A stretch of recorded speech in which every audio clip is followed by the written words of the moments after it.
निर्वासित प्रकरण 2. 6 महिन्यांनी इरफान समस्तीपूरला येत होता. या 6 महिन्यात गावात तसा फारसा बदल झाला नव्हता, पण इरफानच्या मनात 2 वर्षांपूर्वीचं समस्तीपूर होतं. पूर्वी अगदी गावाबाहेर वाटणारा समस्तीपूरचा बस स्टँड आता गावात आल्यासारखा वाटत होता. स्टँडसमोर 2-5 दुकानं झाली होती. पानपट्टी, चहा शेवगाठी, उकडलेली अंडी पाव अशा सटरपटर चिजा विकणारी. त्यातली 2 बंद झाली होती. उरलेल्या दुकानांच्या झापातून कंदिलाचा मळकट उजेड रस्त्यावर पट्टे मांडून पसरला होता. इरफानच्या नजरेच्या टप्प्यात काही बैठी घरं आली, एकमेकांशी संबंध नसल्यासारखी दूर दूर अंतरावर ठाण मांडलेली. घरांच्या खिडक्यांमधून झिरपणाऱ्या पिवळ्या प्रकाशाच्या तुकड्यांमुळे तिथे घरं आहेत हे रात्रीच्या अंधारात जाणवत होतं. पटण्याच्या तुलनेनं समस्तीपूर किती लहान आणि खेडवळ वाटत होतं. अरुंद आणि कमी प्रकाशाचे रस्ते, त्यावरून जाणारी नि मध्येच फतकल मारून बसलेली गुरंढोरं, शेळ्या, बकऱ्या, मातीची बैठी घरं, शेणाचा नि धुराचा वास, किड्यांची किरकिर, गुरांचं हंबरणं, मध्येच कुणाचं तरी लांबवर चाललेलं बोलणं ऐकू यावं इतकी शांतता. पिंपळाच्या झाडाखाली चकचकीत पितळी कळस असलेलं छोटंसं मंदिर त्याला दिसलं. मागच्या सुटीला इरफान आला तेव्हा ते तिथे बहुधा नव्हतं. निदान इरफानला तरी आठवत नव्हतं.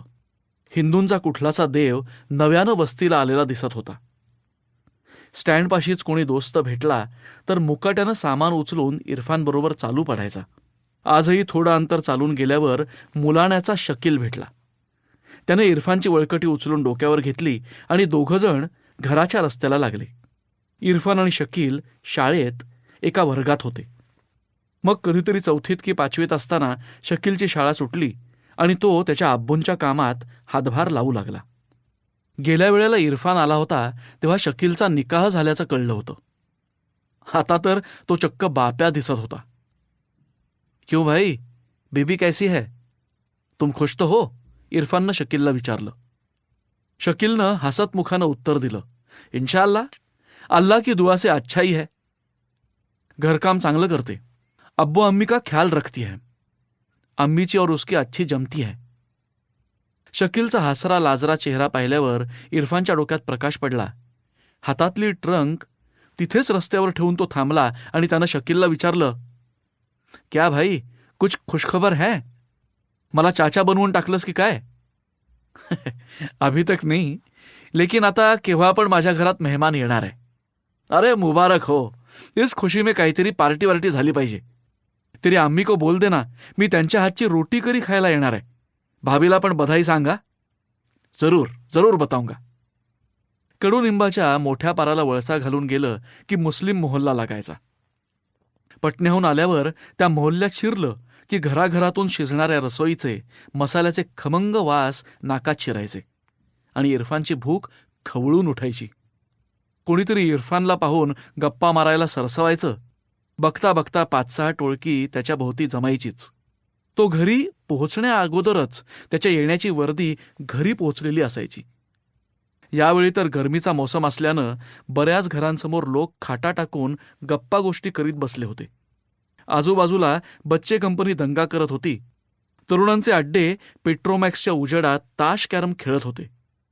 दर 2-4 पावलांवर इरफानला लोकांशी बोलायला थांबावं लागत होतं. इंजिनियर होऊ घातलेला समस्तीपूरमधला आपल्या समाजाचा मुलगा म्हणून सगळेजण त्याला चांगलाच भाव देत होते. इंजिनियर होणार असूनही आपण किती निगर्वी आहोत हे गावकऱ्यांच्या मनावर ठसवण्यासाठी का होईना त्याला सर्वांशी 4 शब्द बोलणं भाग होतं. इरफान घरी पोचला तेव्हा अब्बू आणि त्याची भावंड वाट पाहत दाराबाहेर खटियावर बसली होती.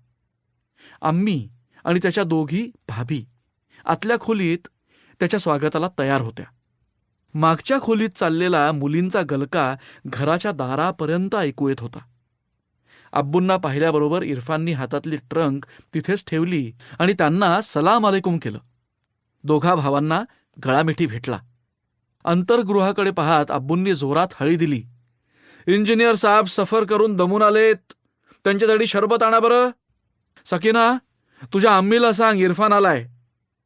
अब्बूंच्या तोंडचा इंजिनियर साहब हा शब्द ऐकून इरफानच्या काळजाचा ठोका चुकला.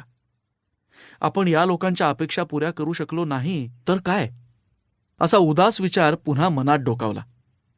पण तो चूप बसला. इतक्यात हातात शरबताच्या गिलासाचं तबक घेऊन सकीनाऐवजी नजमा आली. केवढी मोठी दिसायला लागली होती ही पोरगी. 6 महिन्यांपूर्वी पाहिलं होतं तेव्हा जेमतेम 4.5 फूट असेल, आता 4-5 इंचांनी उंची वाढली होती. तिच्या सकीना आपाचे कपडे तिला आता चांगले अंगाला येत होते. तिच्या चेहऱ्यावरचा भाबडेपणाही थोडा कमी झाल्यासारखा वाटत होता. इरफान चटकन उठून तिच्याजवळ गेला आणि तिच्या डोक्यावर टप्पल मारत म्हणाला, अरे किती मोठी झाली ही छोकरी, मी तर ओळखलंच नाही हिला. भावाचा शेरा ऐकून नजमा लाजली. तितक्या दिवसांनी तो आल्यामुळे तिला त्याला पाहायची उत्सुकता वाटत होती आणि थोडी शरमही. भाईजान आप भी ना, एवढं बोलून तिनं सर्वांना शरबत दिलं आणि तिथेच भिंतीला ओठंगून ती उभी राहिली. तिला चिडवायसाठी इरफान म्हणाला, मला माहिती आहे तू का इथे थांबली असते. पटण्याहून मी तुमच्यासाठी काय काय आणले ते पाहायचंय ना.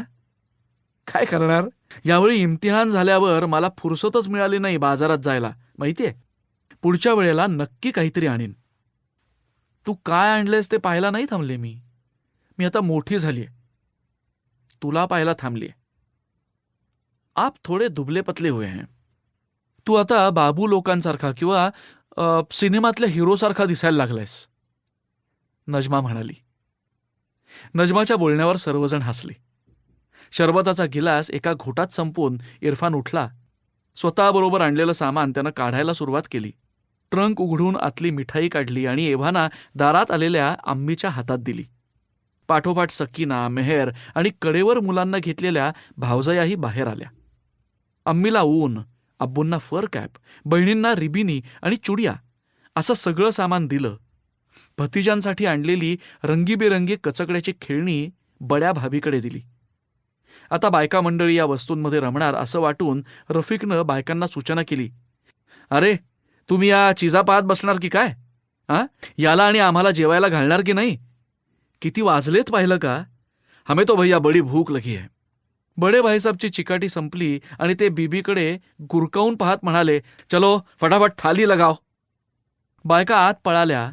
इरफान न्हाणी घरात जाऊन हातपाय तोंड धुवून आला. त्यांनी 2 थाळ्यात रोटिया, सुखी सब्जी, पालक का रायता, आचार आणि दाल चावल घालून आणलं. आतल्या मोठ्या खोलीत 2 गट करून मंडळी जेवायला बसली. आतून अन्नाचे मोठे भगोने घेऊन दोघी सुना आल्या. मधोमध भगोने ठेवून सर्वजण एकदमच जेवायला बसले. इरफानसाठी अशा घरगुती जेवणाचा प्रसंग कितीतरी दिवसात आला नव्हता. पहिला घास तोंडात घातल्याबरोबर त्यानं दाद दिली. वा वा वा, परवरची सब्जी लाजवाब झाली. भाभीच्या हातची रोटी पण किती नरम आणि मस्त लागतीये. आज आधी सब्जी तर मीच संपवणार आहे. रात्री उशिरापर्यंत मरद लोक गप्पा मारत अंगणातच रेंगाळले. मुलं मुली आणि बायका झोपायला गच्चीत गेल्या. गरमीमुळे इरफानला शांत झोप लागणं कठीण होतं. हात पंख्यानं वारा घेत अंगाची तलखी कमी करायचा प्रयत्न करत तो बराच वेळ तळमळत राहिला. कानाशी मच्छर गुणगुणत अंगभर चावत होते. पहाटे आजांच्या आवाजाने जाग आली तरी इरफान तसाच अंथरुणावर लोळत राहिला आणि पुन्हा झोपेच्या अधीन झाला. पुन्हा जाग आली तेव्हा मुलं अंगणात खेळत होती. अम्मी रसोईत खड्या आवाजात सुनांना स्वयंपाकाच्या सूचना देत होती. इरफान तोंड धुवायला मागच्या दाराशी न्हाणीशी गेला तेव्हा पुरण कोंबडी सोलत होता. पुरणचा मोठा मुलगा कोंबड्यांनी करून ठेवलेला उकिरडा आवरत होता आणि 4 वर्षांची त्याची मुलगी कोंबडीच्या पिल्लांमागे धावून त्यांना घाबरवत होती. पक पक पकाक असा आवाज करत पिल्लं तिथल्या तिथे पळत तिला चुकवत होती.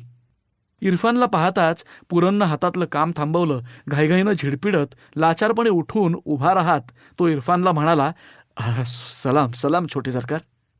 पुरणची मुलगी भेदरून अंग चोरून उभी राहिली.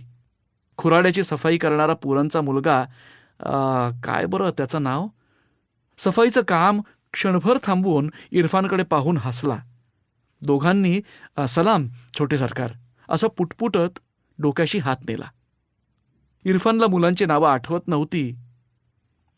नव्हती म्हणजे त्यानं ती जाणून घ्यायचा कधी प्रयत्नच केला नव्हता. कैसे हो पुरन? एवढं बोलून त्यानं वेळ मारून नेली.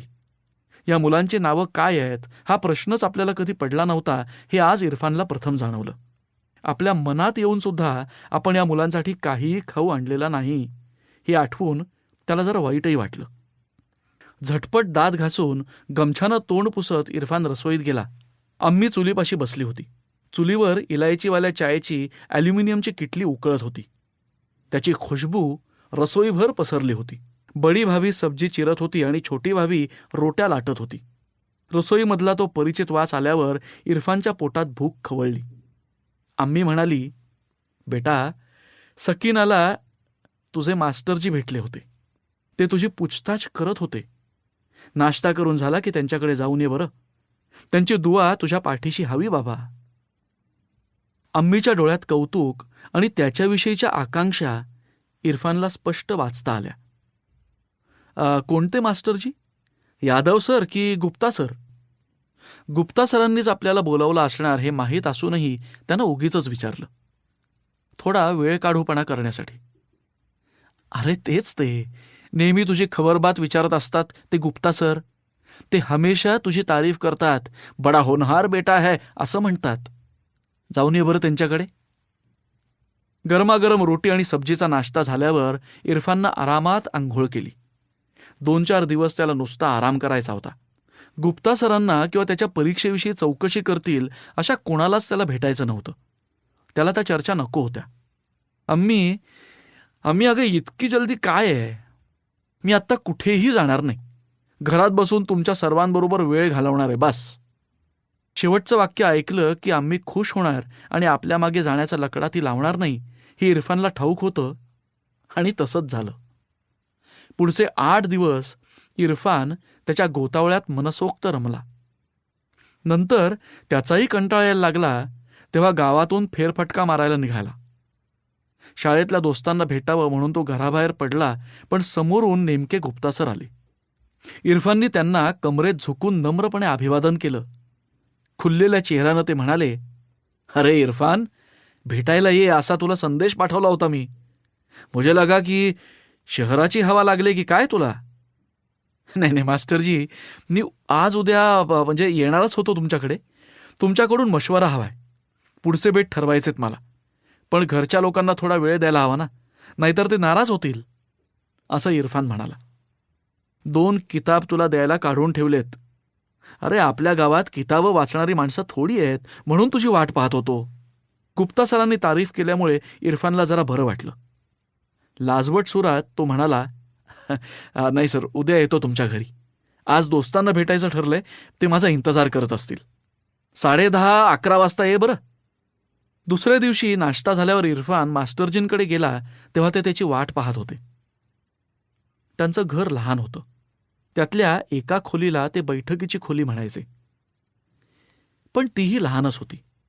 समोरासमोरच्या 2 भिंतींना लागून एक गद्दा अंथरलेला असायचा. त्यावर ठेवलेल्या लोडाला टेकून मास्टरजी बसायचे आणि आलेल्या मंडळींना ते समोरच्या गद्द्यांवर बसवायचे. त्यांच्या गद्द्यांसमोर बैठं मेज होतं. मास्टरजींचं वाचन लेखन तिथे चालायचं. मेजावर एका बाजूला कलमदान आणि गुलाबी टिपकागद ठेवलेले असायचे. लहानपणापासून इरफाननं ते सगळं पाहिलं होतं. मेजावर काढून ठेवलेली 2 पुस्तकं त्यांनी इरफानसमोर ठेवली. अब्दुल कलाम आझादांचं चरित्र, जगदीशचंद्र बोसांच्या संशोधनाविषयी एक पुस्तिका आणि एक जाडजूड उपन्यास होता. तुझी पुस्तकं वाचून झाली की आपण त्याच्यावरती चर्चा करूया. चांगल्या ग्रंथांवर चर्चा केल्या की माणूस जास्त शहाणा होतो, त्याचे विचार स्पष्ट होतात. मी कॉलेजात असताना आम्ही 7-8 जण रात्र अशा चर्चा करत असू, मास्टरजींनी इरफानला सांगितलं. इरफाननं ती पुस्तकं चालल्यासारखी केली आणि आपल्या झोळीत ठेवली. तुला काहीतरी मशवरा करायचा होता ना, पण आधी सांग, इम्तिहा चांगली झाली की नाही? मास्टरजी, 2 पेपर अवघड गेलेत. म्हणजे फक्त मलाच असं नाही, बऱ्याच दोस्तांना ते अवघड गेलेत. मी नापास नाही होणार, पण इंजिनिअरिंगची ॲडमिशन मिळणं जरा म्हणजे सर्वांनाच पेपर कठीण गेले असतील तर कदाचित तुला इंजिनिअरिंगला ॲडमिशन मिळेल सुद्धा. हिंमत हारायची नाही. नाही मास्टरजी, तसं झालं तर ठीक आहे, पण ॲडमिशन नाहीच मिळाली तर तर अब्बू खफा होतील. त्यांना कोणीतरी समजवायला लागेल. मी दुसरं काही करणं त्यांना मंजूर नाही होणार. अरे, इंजिनियर नाही होता आलं तरी BSc इम्तिहान द्यायची, पुढे IAS ची परीक्षा देता येईल. आता ब्रिटिश सरकार नाही, आपलं सरकार आहे. पंचवार्षिक योजना सुरू झाल्या आहेत. खूप IAS लोक आता लागणार आहेत. नाहीतर बँकेत नोकरी मिळेल. नाही, हे सगळं खरंय मास्टरजी, पण हे सगळं अब्बूंना कोण समजावणार? सर म्हणाले, अरे माझं ते ऐकतीलच असं नाही, पण वेळ आली तर मी नक्की बोलीन त्यांच्याशी. बराच वेळ उलटसुलट चर्चा झाल्यावर ते म्हणाले, हे बघ इरफान, आत्तापासून तू दिल छोटा करू नकोस. सुट्टी मजेत घालव. तुला आणि तुझ्या अब्बूंना जे हवं आहे तसंच होईल. त्यांना काही समजवायची आफत येणार नाही. त्यांच्या घरातून बाहेर पडताना इरफानच्या मनावरचं दडपण कमी झालं होतं. पुढचा महिना त्यानं कसलाही विचार न करता आळसात आणि आरामात घालवला. सरांनी दिलेली पुस्तकं वाचून झाल्यावर तो ती परत करायला त्यांच्या घरी गेला. पण त्याच्या लक्षात आलं की सरांना चर्चा करायचीच नव्हती. त्यांची स्वतःची मतं त्यांना कोणाला तरी ऐकवायची होती. त्यासाठी हुकमी श्रोता हवा होता, पूर्ण ऐकून घेणारा आणि ज्याला त्यांचं बोलणं समजेल असा श्रोता. 5-6 मित्रांना घेऊन तो किशनपूरच्या खेतीच्या गावी जाऊन राहिला. गंडक मैयाच्या प्रवाहात मनमुराद पोहला, नावेतून भटकला, उभ्या पिकातून सैर केली, चुल्यावरची गरम रोटी आणि चिकन चापलं. आपले छोटे सरकार मोठे साहेब होणार आहेत, ते मुद्दाम दोस्तांना घेऊन आलेत म्हटल्यावर तिथे त्यांची छान बडदास्त ठेवली गेली. कुळं आणि मजूर त्याचा शब्द झेलायला आतुर होते. निकालाचे दिवस जवळ आले. तशी इरफानच्या मनातली हुरहुर शिगेला पोचली. तो रोज सकाळी मंडीत जाऊन अखबार पाहायला लागला. यावर्षी प्री प्रोफेशनलचा निकाल फक्त 39% लागलाय असं शीर्षक वाचल्यावर इरफानच्या घशाला कोरड पडली. परीक्षेचा त्याचा नंबर तोंडपाठ होता. पटण्याहून प्रसिद्ध होणारा पटना समाचार अखबार विकत घेऊन तो झाडाच्या पारावर विसावला. थरथरत्या हातांनी आतल्या पानावर जाहीर झालेले नंबर्स पाहायला लागला. मोजकी 20 मुलं पहिल्या वर्गात पास झाली होती. त्यात राकेश आणि क्रांतीप्रसाद दोघेही होते. दुसऱ्या वर्गात पास झालेल्या विद्यार्थ्यांमध्ये इरफानचं नाव होतं. धीरजला आणि पंकजलाही सेकंड क्लास मिळाला होता. सुरेश कुमारचा नंबर मात्र पास विद्यार्थ्यांमध्ये नव्हता. सेकंड क्लास आहे म्हटलं तरी त्यावरून किती टक्के मार्क मिळाले त्याचा अंदाज इरफानला आला नाही. पटण्याला जाऊन मार्कलिस्ट आणल्याखेरीज ते काही कळणार नव्हतं. इरफानचा निकाल ऐकून अब्बू इतके खुश झाले की त्यांनी लगेच घरच्या नोकराला मिठाई आणायला पिटाळलं. त्यांना इरफानबरोबर पटण्याला जायचं होतं. अब्बूंना थोपवताना इरफानच्या नाकात दम आला. विनवण्या केल्यागत तो म्हणाला, मार्कलिस्ट मिळायला 2-3 दिवस लागतील अब्बू. तुम्ही कुठे राहणार? आम्ही मुलं कशीही गर्दीनं राहू शकतो. तुम्हाला लॉजमध्ये राहायला आवडणार नाही अब्बू. इरफानच्या बोलण्यानं अब्बू मुळीच नामोहरम झाले नाहीत. ते म्हणाले, नाही, मी तुमच्याबरोबर राहीन. तुमच्याबरोबरच कॉलेजातही येईन. इरफानला यातलं काहीच व्हायला नको होतं. त्याच्या डोळ्यासमोर तिथे होऊ घातलेल्या प्रसंगाचं चित्र उभं राहिलं. अब्बू काहीतरी विचारत राहतील, बढाया मारत राहतील. इरफान प्रचंड हुशार असल्यासारखी तारीफ करतील. तो इंजिनियर कसा होणार आहे, त्याच्या नावाची पाटी कशी सडक पुलांवर लागणार आहे, असं जर तिथं ते बोलत राहिले तर इरफानची इज्जत गेली असती. आपली कुवत आणि इतरांची कुवत याची इरफानला कल्पना होती. अब्बूंच्या पायाशी बसत त्यानं विचारलं, बताओ अब्बू, बताओ, आप कॉलेज में आकर क्या करोगे? अरे ऐसे क्या, तुम्हारा कॉलेज देखेंगे, तुझ्या प्रोफेसर साहेबांना भेटेन. इरफानला हेच व्हायला नको होतं. पण न चिडता तो म्हणाला, अब्बू, सर्व सर आत्ता कामात असणार आहेत, ते कोणालाच भेटणार नाहीत. अब्बू गप्प झाले. त्यांना आपलं बोलणं पटतंय असं वाटून इरफान पुढे म्हणाला, अब्बू, तिथे तुम्हाला 4 दिवस चैन पडणार नाही. नाही, ऐसे कैसे? मी पटण्यात हिंडून येईन, तू बेफिकर राहा. अब्बू म्हणाले, नाही अब्बू, मला तुम्हाला नाराज नाही करायचं, पण एक बात ध्यानात घ्या. मार्कलिस्ट मिळाली तरी माझं पर्सेंटेज किती असणार असा सवाल आहे. इंजिनिअरिंगला ॲडमिशन मिळेलच असं नाही. तुम्ही आत्ताच येऊ नका. इरफानचं हे बोलणं ऐकून अब्बू खरंच नाउमेद झाले. हा मुलगा ॲडमिशन मिळणार नाही असं का म्हणतोय? त्यांना काही कळेना. लहान मुलांसारखं फुरंगटून ते म्हणाले, तुला आता तुझ्या अनपड गवार अब्बूची शरम वाटते म्हणून तू मला मना करतोयस. त्यांचं ते बोलणं ऐकून आम्ही खोलीच्या दारात येऊन उभी राहिली. डोळ्यात पाणी आणून म्हणाली, बेटा बेटा बुजुर्गांशी असं नाही वागायचं. अब्बूंना तुझी किती फिक्र असते. त्या दोघांच्या बोलण्यात तथ्य होतं. पण आत्ता कोणत्याही परिस्थितीत इरफानला अब्बूंना स्वतःबरोबर न्यायचं नव्हतं. आम्ही ॲडमिशनच्या आधी फॉर्म भरायला लागतो, तो घेऊनच मी समस्तीपूरला येतो. ॲडमिशन मिळायची संभावना असेल तर मी अब्बूंना घेऊन जातो माझ्याबरोबर.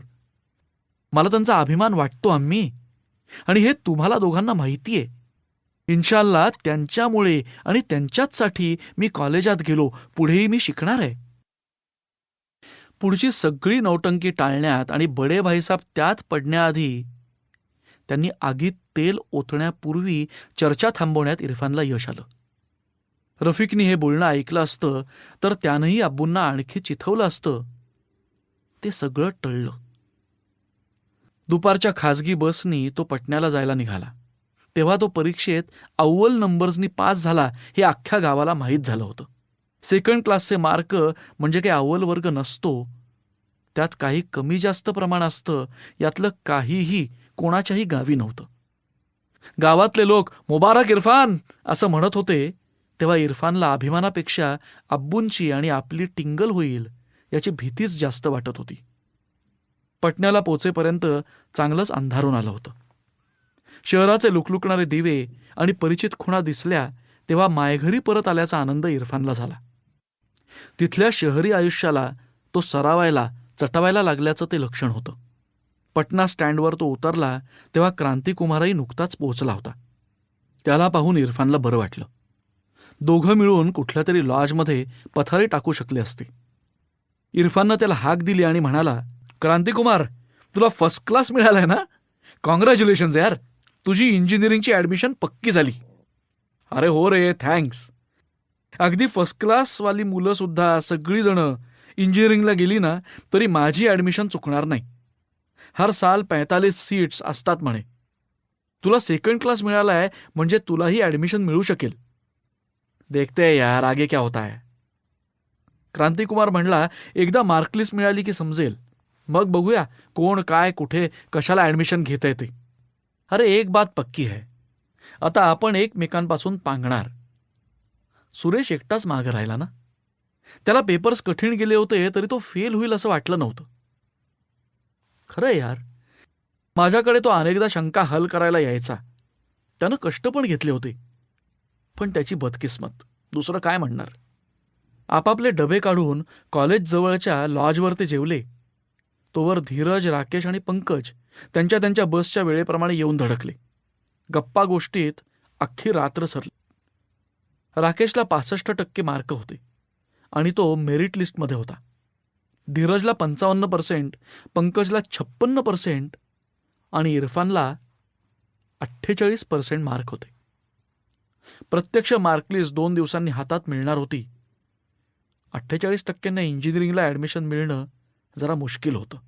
त्यामुळे धीरजने इरफानला सुचवलं, इरफान BSCचा अर्ज मी घेणार आहे, तू पण घेतलेला ठीक राहील. आपण खचून गेलोय असं वाटून धीरज आपल्याला हे सांगतोय अशी इरफानची कल्पना झाली. उगीच आपल्याला धीर देण्यासाठी त्याचा प्रयत्न चालू आहे असं त्याला वाटलं. इरफान धीरजला पुढे म्हणाला, धीरज, तुला चांगले मार्क आहेत. फर्स्ट क्लास थोडक्यात चुकलाय तुझा. अरे तुला इंजिनिअरिंगला ॲडमिशन मिळेल. धीरजने उत्तर दिलं, खरंय रे, पण सच कहूं तो मलाच प्युअर सायन्स घेऊन BSc व्हायचं आहे. त्यानंतर एखाद्या चांगल्या इन्स्टिट्यूटमध्ये रिसर्च करायचा आहे. फुफाजी म्हणतात की पंडित नेहरूंच्या शैक्षणिक धोरणात संशोधनावर भर असणार आहे. सो मी जरी प्युअर सायन्समध्ये पुढे शिकलो तरी चांगला स्कोप असेल. तू सुद्धा असाच विचार करायला काही हरकत नाही इरफान. इरफानला आपल्या घरचं वातावरण आठवलं. असल्या चर्चा त्याच्या घरी कधीच होत नव्हत्या. देशात कसले वारे वाहत आहेत, कोणते निर्णय घेतले जात आहेत, याविषयी कोणाला काहीही पडलेलं नसायचं. सर्व रिश्तेदारही कसलीही माहिती पुरवत नाहीत. इरफानला गप्प बसलेलं पाहून धीरजनं विचारलं, माझं बोलणं तुला पटलं नाही का? त्यात हर्ज काय? इरफान म्हणाला, अरे मला पसंत नसल्याचा सवालच नाही. मला चॉईसही नाहीये. माझे अब्बू काय करणार आहेत हा सवाल आहे. ते नाराज होणार, पण BSc खेरीज मेरे सामने दुसरा चारा भी नाही आहे. धीरज म्हणाला, अरे माझ्या घरीही बाबूजी ऐकतील, पण भाईसाहेब आणि माँ नाही ऐकणार. खूप बहस होईल. खास करून मला इंजिनिअरिंगला ॲडमिशन मिळत असताना मी घेत नाही हे त्यांना कतई आवडणार नाही. कदाचित चाचाजी सर्वांना मनवतील. मार्कलिस्ट हातात आली तेव्हा इरफानला समजलं की त्याला अंग्रेजी आणि हिंदीमध्ये चांगले मार्क होते, पण सायन्स साईडच्या विषयात जेमतेम सेकंड क्लास होता. अंग्रेजीच्या आणि हिंदीच्या नंबर्सचा इंजिनिअरिंगच्या ॲडमिशनला उपयोग नव्हता. मुकाट्यानं BScचा अर्ज घेऊन इरफान अपयशी मुद्रेनी समस्तीपूरला गेला. आपल्या भविष्याविषयी कोणाशीही चर्चा करायच्या मनस्थितीत तो अजिबात नव्हता. अबू, मला इंजिनिअरिंगला ॲडमिशन मिळणार नाही. BScचा अर्ज मी आणलाय, मला तोच कोर्स करायला लागेल. पडेल चेहऱ्यानी त्यानं जाहीर केलं. अरे पण, अब्बूंनी त्याला समजावण्यासाठी तोंड उघडलं. त्यांना हातानंच थांबवत इरफान तिथून निघून गेला. न जेवताच त्या दिवशी तो झोपायला गेला. खरं सांगायचं तर इरफानला रागही आला नव्हता आणि नैराश्यग्रस्तही झाला नव्हता. पण तसं भासवलं नसतं तर सगळ्यांनी त्याला भंडावून सोडलं असतं. ते त्याला नको होतं. अब्बूंचा अपेक्षाभंग केल्याबद्दल त्याला अपराधी वाटत होतं. स्वतःच स्वतःवर हल्ला करायचा किंवा राग दाखवायचा म्हणजे लोक बिचकतात हे त्यानं ओळखलं होतं. संपूर्ण प्रवासभर तो आपल्या वागण्याचे डावपेच ठरवत होता. दुसऱ्या दिवशी इरफान उठून आला तेव्हा अब्बू आणि अम्मी एकमेकांशी बोलत बसले होते. इरफानची चाहूल लागल्याबरोबर ते गप्प झाले. दोघी भाभी मुकाट्यानं तिथून चालत्या झाल्या. बहिणी त्याच्याकडे चोरून पाहायला लागल्या. तो रागावलाय का निराश झालाय याचा सगळे लोक अंदाज घेत होते. इरफान येण्यापूर्वी त्याच्याबद्दल इथे चर्चा रंगली असावी याचा इरफानला अंदाज आला. माहोल तर जसा त्याला हवा होता तसा बनला होता. आपल्या अपयशाची सजा आपण आपल्या घरातल्या प्रेमाच्या माणसांना देतोय याची तीव्र बोच त्याला झाली. मेहरनं इरफानच्या हातात चहाचा कप दिला. त्याचे 4 घोट पिऊन झाल्यावर अब्बूंनी घसा खाकरला. इरफान बेटा, मी काय म्हणतो की, त्यांनी बोलायला सुरुवात केली. इरफाननी मान वर करून अब्बूंकडे पाहिलं. देखो बेटा, तू दिल छोटा करू नकोस. अरे तू सेकंड क्लासमध्ये पास झालायस. उस्मान चाचा सांगत होते की पटण्याला नाही तरी बाहेर कुठेतरी तुला ॲडमिशन नक्की मिळू शकेल. त्यांच्या भांजाचा भतीजा आहे ना, त्याला गेल्या साली ॲडमिशन मिळाली. इरफाननी अविश्वासानं अब्बूंकडे पाहिलं. सच? कुठे मिळाली ॲडमिशन? अब्बूंचा काही जवाब येण्याआधीच अम्मी बोलली, भांजाचा भतीजा नाही, साले का भतीजा. अम्मीच्या हस्तक्षेपामुळे अब्बू वैतागले. उससे क्या फर्क पडता है हा? साल्याचा भतीजा की भांजाचा भतीजा हे सर्व फिजूल आहे. तू हमेशा मेरी गलतियां निकालती है. तूच सांग आता काय सांगायचं ते. फुरंगटून अब्बू म्हणाले. त्याकडे दुर्लक्ष करून अम्मीनं पुढे बोलायला सुरुवात केली. अरे बेटा, तुम्हें तो पता है, उस्मान चाचा का साला आणि त्याची बीबी बच्ची तुझ्या मामूजीप्रमाणे फाळणीच्या टाईमला पाकिस्तानात गेले. त्याच्या भतीजाला, अम्मीला अब्बूंनी थोपावलं, तू हमेशाप्रमाणे बातों का पतंगड बनवणार आहेस का? हा, तुला मुळी थोडक्यात काही सांगताच येत नाही. मीच सांगतो काय ते. बरं, तुम्ही सांगा. मला आपलं वाटतं की माझा भाई तिथं गेलाय, आखिर वोही सब कुछ करेगा ना. आपल्याला माहिती कळवणारा तोच आहे, तेव्हा मीच. अम्मीनं स्वतःचं घोडं पुढं दामटवायचा प्रयत्न केला. तुझा भाई तो माझा साला है, हां, ये मत भूलो. देखो इरफान, उस्मान चाचा म्हणतात की तिकडे ॲडमिशन मिळेल. तिकडे म्हणजे लाहोरला. अरे 3 सालचा तर सवाल आहे. आणि आपल्याला काय फरक पडतो? कुठून तरी इंजिनियर झालास म्हणजे झालं. इंजिनियर होण्यासाठी लाहोरला जायचं? इरफानच्या डोळ्यासमोर पटण्यातली ती रात्र उभी राहिली. आनंद मठ पाहून आल्यानंतर एकेकानं घेतलेल्या शपथा, देशासाठी काहीही करायची तयारी, आपल्यावर रोखलेल्या दोस्तांच्या नजरा, माझ्या वतनसाठी मी पण चांगलं काम करीन, ही आपण घेतलेली कसम. हे बोलणं चालू होतं त्याचवेळी बडे भाईसाहेब खोलीत शिरले. त्यांच्या कानावर इरफानचा तो सवाल पडला होता. घरात कशाविषयी चर्चा चालली आहे याची त्यांनाही कल्पना असावी. ते पुढे येऊन म्हणाले, अरे उसमें क्या हर्ज है, हां? 47 सालापर्यंत लाहोर हिंदुस्तानचाच हिस्सा होता ना. कितीतरी लोक तेव्हा तिथे शिकायला जायचे ना. अब क्या फरक पडता है? इरफान नसताना या आधीही या विषयावरती चर्चा झाली असावी असा इरफानला संशय आला. आपले दोस्त लोक, त्यांच्याशी झालेले वादे कसमे, याबाबत घरच्या लोकांना आपण काही सांगितलं तरी त्यांना कळेल की नाही अशी भीती त्याला वाटली. तेवढ्यात इरफानला गप्प बसलेला पाहून अब्बू पुढे म्हणाले, देखो बेटा, सिर्फ कुछ बरसों का सवाल है. नंतर तू इथेच येणार ना. तू हा म्हणत असशील तर आपण तुझ्या अल्ताफ मामूला खत पाठवू. खत का चक्कर छोडो, आपण त्यांना तार करूया, जल्दी मिळेल त्यांना, भाईसाहेबांनी सुचवलं. तू एकदम दुरुस्त बोललास. लगेच जाऊन तार कर तुझ्या मामूला, अब्बूंनी फरमावलं. लाहोरला जावं की जाऊ नये याचा फैसला करणं इरफानच्या हाती राहिलं नव्हतं. समजा तसं असतं तरी तो काय वेगळा फैसला करणार होता. एक नवाच पर्याय अनपेक्षितपणे त्याच्यासमोर उभा राहिला होता. त्याला इंजिनिअरिंगच्या कोर्सची भीती वाटत नव्हती, पण प्रोफेशनल परीक्षेत पेपर कठीण गेले आणि कमी मार्क्स आले म्हणून सगळा वांदा झाला होता. कुठल्या तरी वेगळ्याच कॉलेजात जाता येईल हे त्याला सुचलंच नव्हतं. शिकायसाठी आपण लाहोरला गेलो तरी आपल्या वतनसाठी चांगलं काम करायचंय, ते आपण हिंदुस्थानमध्ये परत आल्यावर करू शकतो असं त्यानं स्वतःच्या मनाला समजावलं. पुढचे 7-8 दिवस याच गोष्टीवर चर्चा केली जात होती.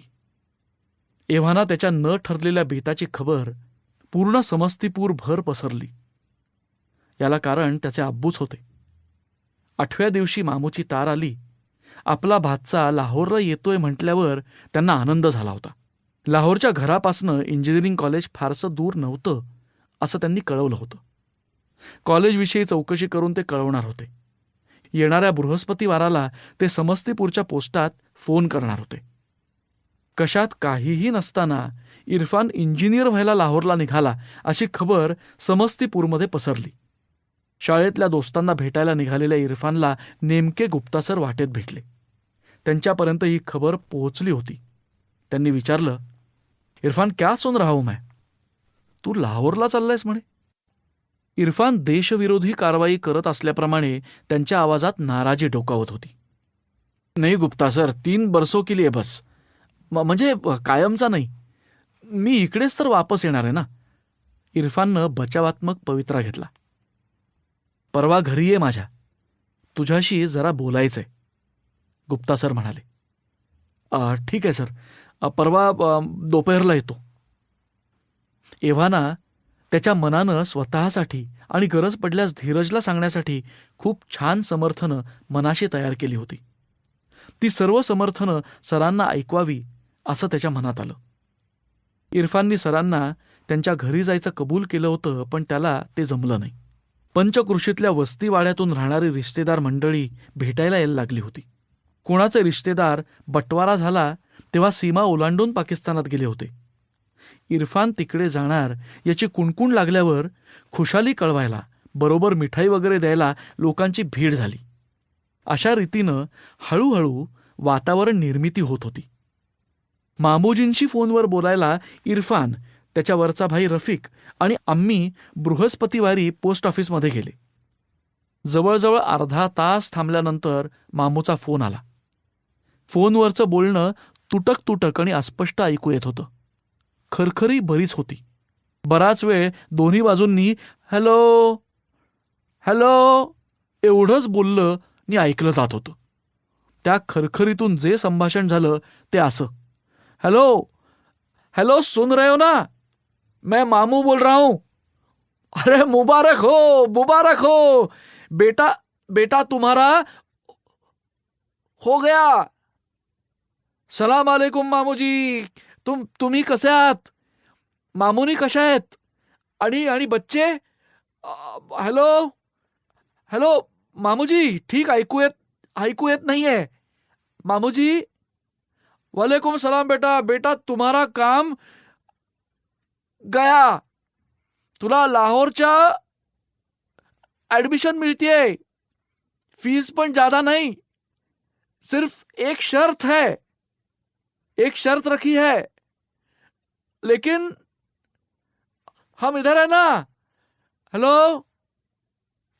फोनवर हात ठेवून इरफाननं ही खुशखबरी रफिक भाईला आणि आम्मीला सांगितली.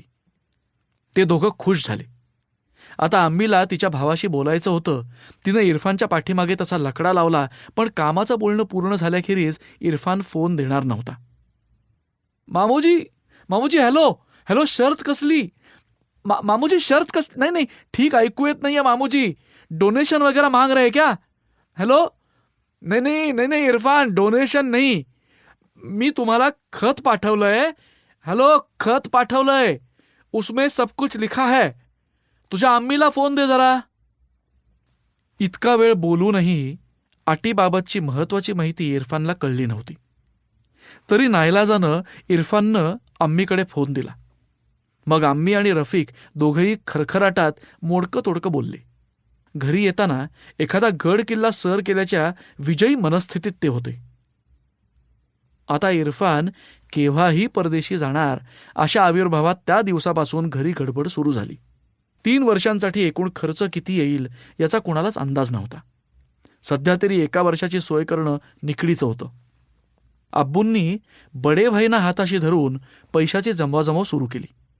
वेळ पडली तर जमिनीचा एखादा तुकडा विकावा असं आम्मीचं म्हणणं होतं. त्याला 2 मोठ्या मुलांचा विरोध होता. छोट्या मलिकची मतं घ्यायची कोणालाही गरज वाटली नाही. मामूजींचं पत्र 8 दिवसांनी हातात पडलं. लाहोरच्या मॅकनॅगल इंजिनिअरिंग कॉलेजात ॲडमिशन मिळत होती. मुघलपुरामध्ये असलेलं हे कॉलेज जुनं होतं आणि मुख्य म्हणजे मामूजीच्या घराजवळ होतं. कॉलेजची फी इथल्यासारखीच होती. मामूकडे त्याची राहायची नि जेवाय खायची सोय करायला मामू तयार होते.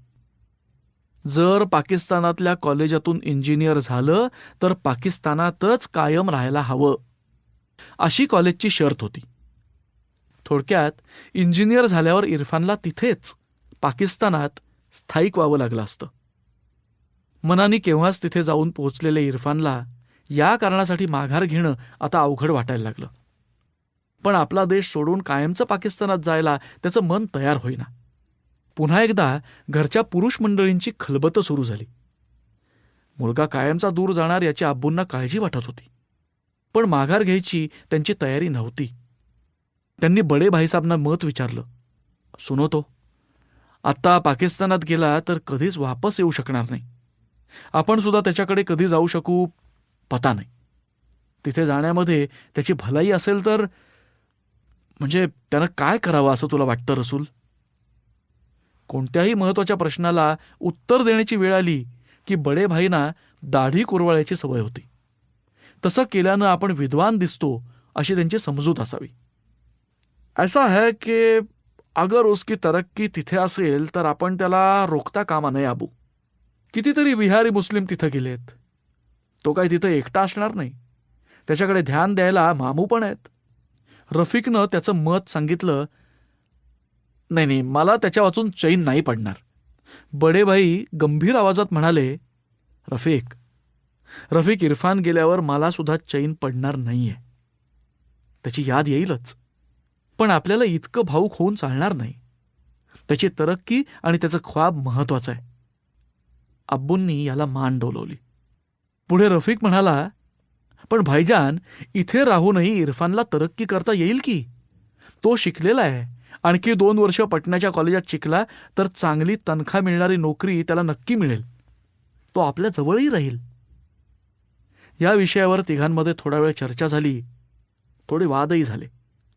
अब्बूंनी अखेर इरफानला विचारलं, इरफान इरफान तुम खुद क्या करना चाहते हो?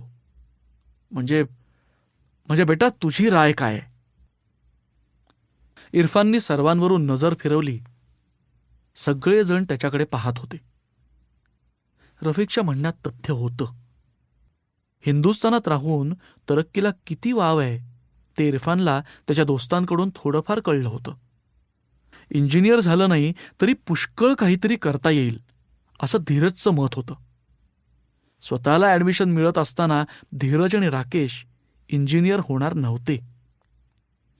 घरदार, गाव आणि देश कायमचं सोडून जायच्या कल्पनेनं तो भांबावला होता. समस्तीपूर आणि पटना याखेरीज त्यानं आजवर बाहेरची दुनिया पाहिली नव्हती. पण अब्बूंनी लहानपणापासून त्याच्या मनात जागवलेलं इंजिनियर होण्याचं स्वप्न त्याला विसरता येत नव्हतं.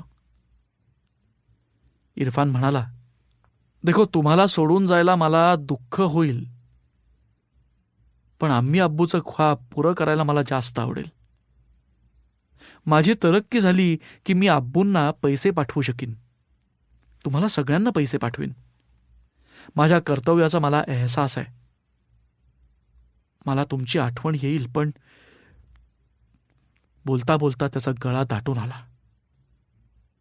मर्द लोकांनी रडाय बिडायचं नसतं म्हणून डोळ्यात येणारे अश्रू मागे परतवत तो गप्प झाला. बडे भाई नेहमीप्रमाणे आपली चेष्टा करणार अशा भीतीनं त्यानं बडे भाईकडे पाहिलं. पण आज ते मजाक करायच्या मूडमध्ये नव्हते. बेटा इरफान, अगर अल्लाची मर्जी असेल तर पाकिस्तान आणि हिंदुस्थानमध्ये तंटा राहणार नाही. तू इकडे येऊ शकशील, आम्ही सुद्धा तुझ्याकडे येऊ शकू. इरफानच्या पाठीवर हात फिरवत अब्बू म्हणाले, अरे कुछ लोग कहते हैं कि अगर अल्लाह की मर्जी असेल तर शायद हिंदुस्तान पाकिस्तान फिर एक हो जाएंगे. रफिक म्हणाला, सीमेपलीकडे राहत असले म्हणून काय झालं? अखेर वो भी तो अपने ही भाईबंद आहे ना.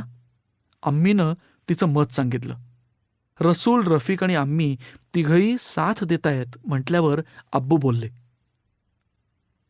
हा कदाचित हे म्हणतायत तसंही होईल. मग हा मौका हातचा का सोडायचा? बडे भाई इरफानच्या जवळ सरकले आणि म्हणाले,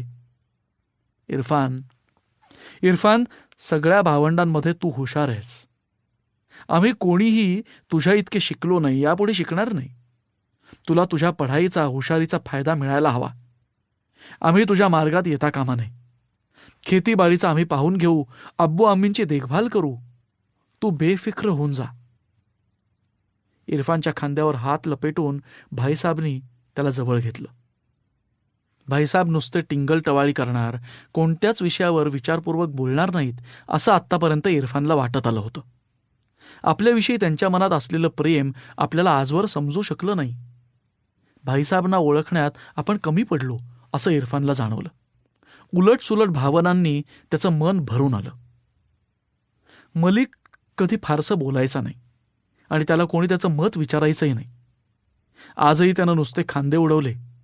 आम्मी आणि तिघी बहिणी तेवढ्यात तिथे आल्या. आम्मीच्या डोळ्यात पाणी तरारत होतं. गदगदत्या आवाजात ती म्हणाली, इरफान पाकिस्तानात जातो याचं मला दुःख नाही. अल्ताफ मामू तुझ्याकडे लक्ष देईल, पण सकीनाचा, नजमाचा निकाह करायच्या वेळी तू नसणार याचं मात्र वाईट वाटतंय. तरी पण इरफान तू जा. छोटी मेहर कावरी बावरी होऊन इरफानच्या गळ्यात पडली आणि रडायला लागली. सकीना आणि नजमा ओल्या नजरेनी त्या दोघांकडे पाहत राहिल्या बस. घरातले सगळेच इरफानच्या विरहाच्या कल्पनेनी व्याकुळ झाले होते.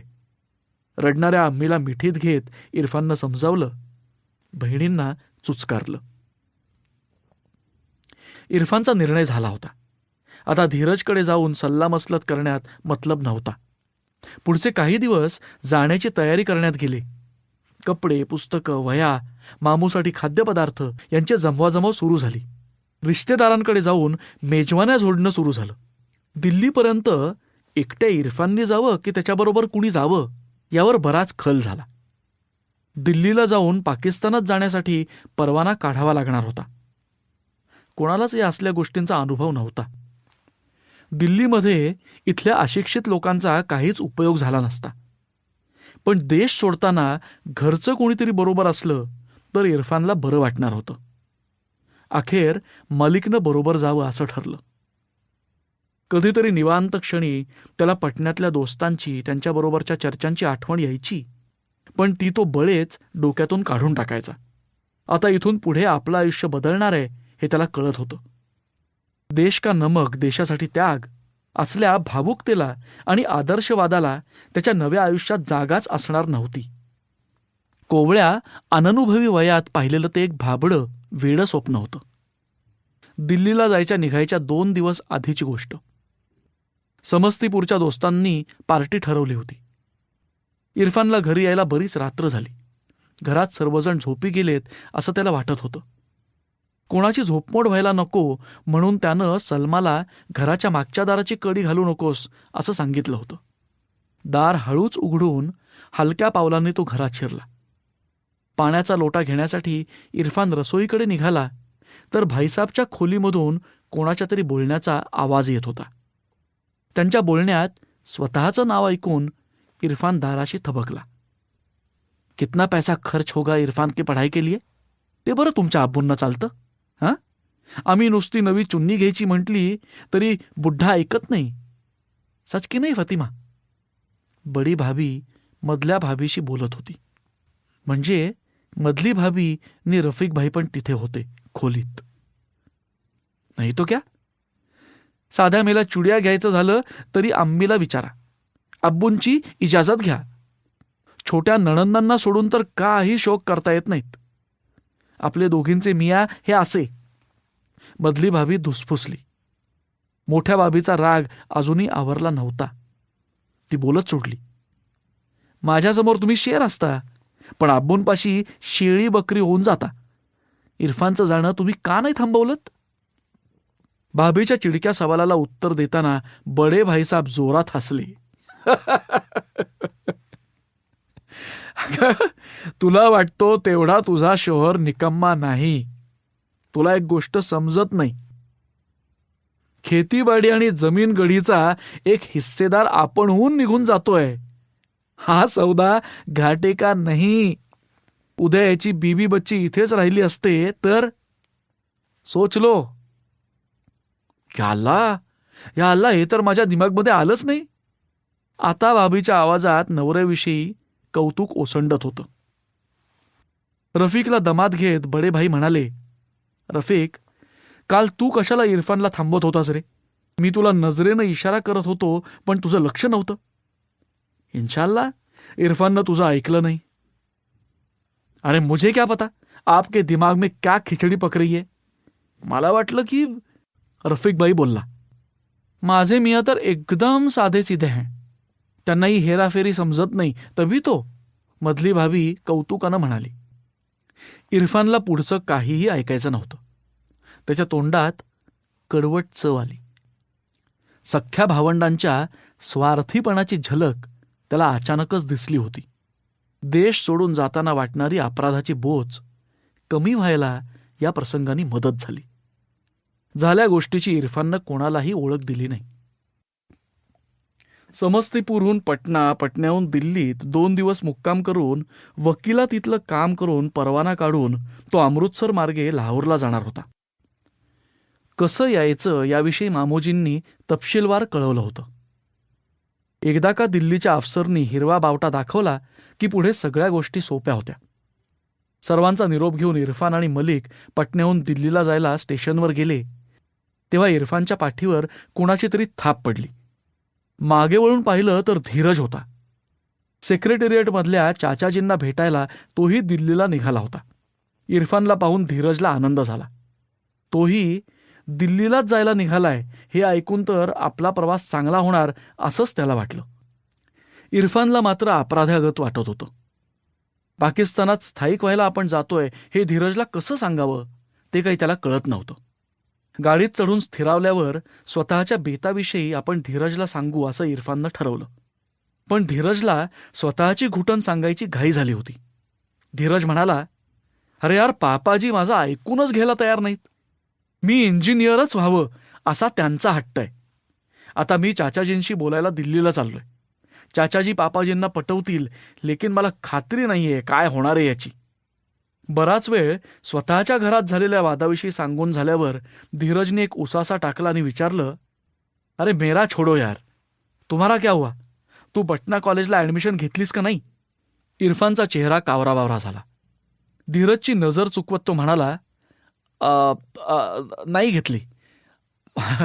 धीरज, अरे तुला कसं सांगावं मला कळत नाही, पण काय झालंय काय? काही बुरी खबर तर नाही ना? धीरजनं काळजीनं विचारलं. हां, म्हणजे म्हटलं तर बुरी खबर, पण धीरज, मी तो फैसला केलाय. मला लाहोरच्या इंजिनिअरिंग कॉलेजला ॲडमिशन मिळतेय. मी तिथे जॉईन व्हायला चाललोय. और पता है, इरफान भाईला कॉलेजनं तिथेच राहायला लागेल अशी शर्त घातलीय. मलिकनं अगदी कौतुकानं सांगितलं, पाकिस्तानी नागरिकत्व घेणं म्हणजे विशेष गुणवत्ता असल्याप्रमाणे. धीरजच्या कपाळावरची आठी आणि चेहऱ्यावरचा निषेधाचा भाव पाहून पुढे काही बोलायचं धाडस मलिकला झालं नाही. लाहोरला? सगळं जग सोडून लाहोरला का?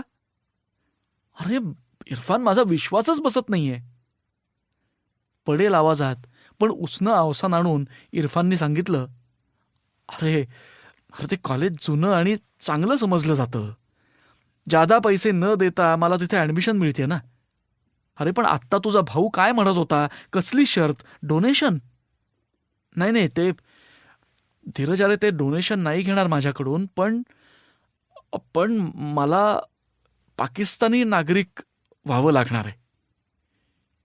त्यांनी दिलेल्या शिक्षणाचा लाभ त्यांच्या देशाला झाला पाहिजे ना. आणि ते बरोबरही आहे म्हणा. इरफान, त्यांच्या नजरेतून बरोबर म्हणायचं, पण तुझं काय?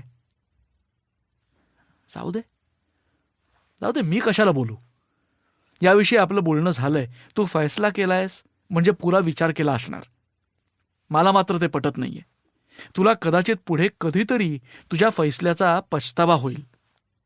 अरे यार धीरज, देशप्रेम आणि फर्ज वगैरे गोष्टी मला कळतात, पण माझ्यासारख्या सामान्य माणसाला असला ध्येयवाद परवडत नाही रे. धीरजनं खांदे उडवले. मी माझी राय सांगितली, पण माझ्या मनात तुझ्याबद्दल त्यामुळे आकस नाही. आपापलं भविष्य आपल्या मर्जीप्रमाणे ठरवायचा प्रत्येकाला हक आहे, असं आता मला वाटायला लागलंय. माझ्या बेस्ट विशेस आहेत तुला आणि तुझ्या करिअरला. मलिकला या संभाषणातलं गांभीर्य आणि त्यामागच्या भावना फारशा कळल्या नाहीत. सुशिक्षित लोकांचं हे असंच कोड्यात बोलणं चालत असेल असा त्यानं विचार केला. यानंतर धीरज आणि इरफानमधला संवाद पहिल्यासारखा रंगू शकला नाही.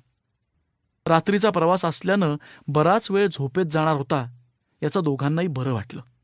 सकाळी एकमेकांचा निरोप घेऊन धीरज आणि इरफान आपापल्या मार्गाने गेले.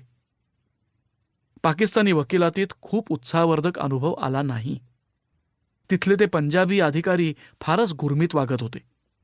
इरफाननी भरलेल्या अर्जावर नजर फिरवून तिथल्या शिष्ट अफसरनी त्याला कितीतरी वेळ ताटकळत उभं केलं. काही हिंदुस्थानी माणसं लाचारासारखी आजिजीनं बोलत त्या अफसरांना काही वेळ विचारत होती. ऑफिसातले लोक आपसात उर्दू मिश्रित हिंदीमध्ये बोलत होते. अधिकाऱ्यांनी इरफानला 2दा खेटे घालायला लावले.